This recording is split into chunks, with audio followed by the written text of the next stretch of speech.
Bismillahirrahmanirrahim. Assalamualaikum warahmatullahi wabarakatuh. Teman-teman sekalian, kalau seandainya kita perhatikan, banyak sekali kata di dalam Al-Quran yang dimulai dengan alif lam. Ya, seperti kata alhamdu misalnya. Itu salah satu contoh dari sekian banyak. Ya, contoh-contoh kata di dalam Al-Quran diawali oleh alif lam. Nah, huruf lam yang ada di sana, para ulama menyebutnya dengan istilah lam ta'rif. Ya, lam ta'rif. Ya, dinamakan demikian karena dia berfungsi untuk mengenalkan dan juga menentukan sebuah isim atau sebuah kata benda di dalam bahasa Arab. Ya, jadi kalau misalnya teman-teman ditanya lam ta'rif itu apa? Maka jawabnya lam ta'rif adalah lam sukun yang diletakkan di awal sebuah kata benda ya oleh orang Arab, atau mereka sering menyebutnya kata benda itu dengan istilah isim ya. Jadi lam sukun yang diletakkan di awal sebuah isim atau kata benda diletakkan oleh orang Arab untuk menunjukkan makna ma'rifah. Ma'rifah itu adalah sesuatu yang sudah dikenal. Ya, tadinya sesuatu ini belum dikenal atau belum ditentukan. Misalnya saya katakan baitun, artinya rumah. Ketika saya tambahkan al di depannya, al baitu, maka rumahnya menjadi jelas, rumah yang ini. Nah, lam yang ada di sana disebut dengan lam ta'rif ya. Dan biasanya sebelum lam ini ada hamzah wasal yang berharokat fathah. Contohnya al-jibal, ada a-nya ya. As-sama, ada a-nya, hamzah wasal yang dibaca fathah.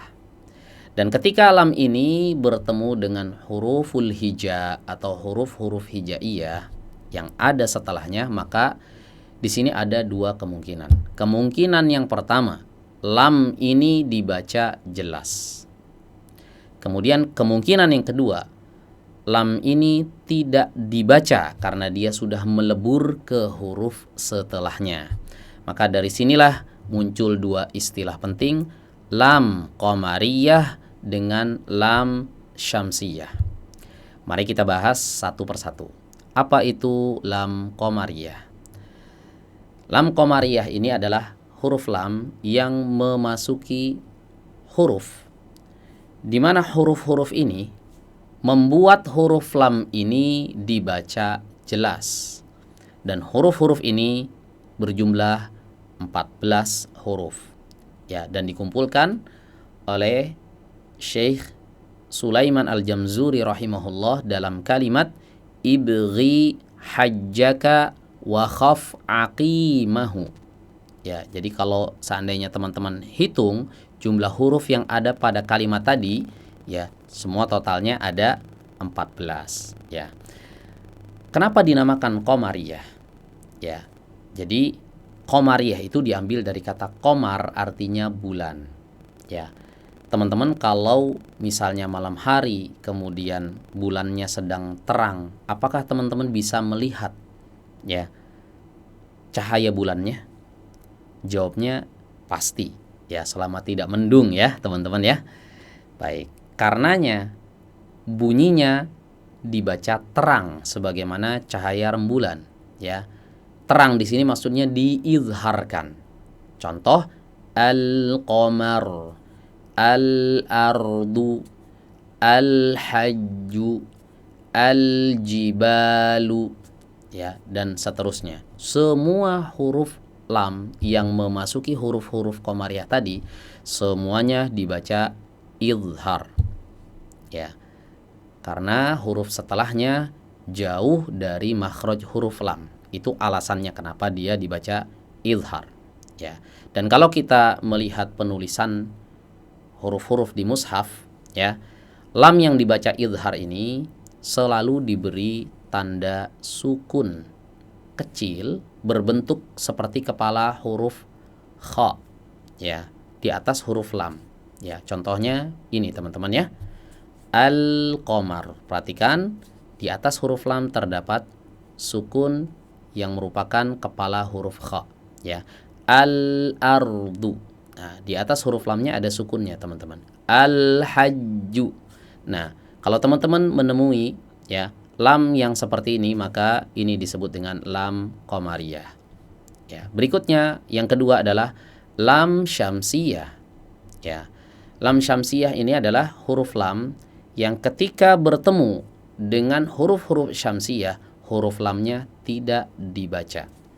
Ya. Nah, huruf-hurufnya ini ada 14. Ya.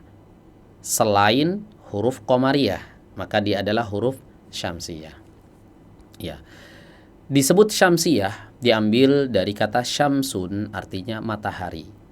Ya.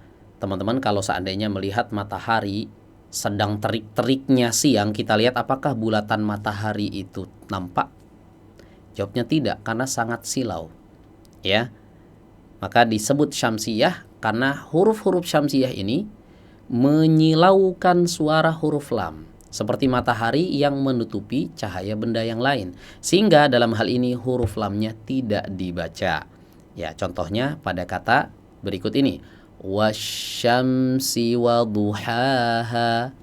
Ya, huruf lamnya tidak dibaca wal syamsi, tapi wasyamsi. Demikian juga pada lafadz as-sama, tidak dibaca al-sama. Atau pada lafadz ad-da', tidak dibaca al-da'. Ya. Karena huruf setelahnya diberi tasydid, ya. Dan tandanya adalah hilangnya sukun di atas huruf lam. Ya, kalau teman-teman lihat di mushaf ada al, kemudian di atas lam itu tidak ada sukunnya, dan setelahnya diberi tasydid, maka itu adalah huruf syamsiyah. Ya. Pertanyaannya, apa dasar pembedaan ini? Yakni kenapa huruf lam qamariyah dibaca jelas dan huruf lam syamsiyah tidak dibaca? Ya, para ulama menyebutkan karena huruf-huruf syamsiyah makhrajnya dekat dengan huruf lam, sehingga secara alami dua huruf yang saling berdekatan ini kemudian diidghamkan. Ya, contoh huruf lam dengan huruf nun itu sangat dekat.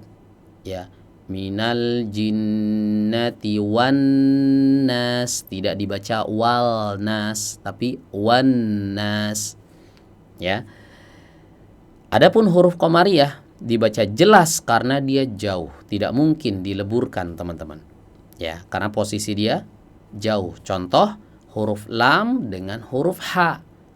Ya, lam ada di ujung lidah bertemu, atau sisi lidah bertemu dengan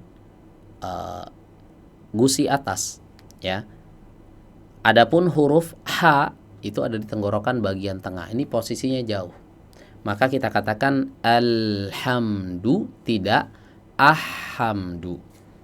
Ya, inilah sebabnya kenapa dua huruf lam ini, lam qamariyah dan juga lam syamsiyah, dibaca dengan cara yang berbeda. Karena pada huruf syamsiyah makhrajnya dekat dengan huruf lam, dan pada huruf qamariyah makhrajnya jauh dari huruf lam, sehingga dibaca izhar. Demikian yang bisa disampaikan, semoga bermanfaat. Wassallallahu ala nabiyyina Muhammad wa ala alihi wa sahbihi wasallam walhamdulillahi rabbil alamin. Wassalamualaikum warahmatullahi wabarakatuh.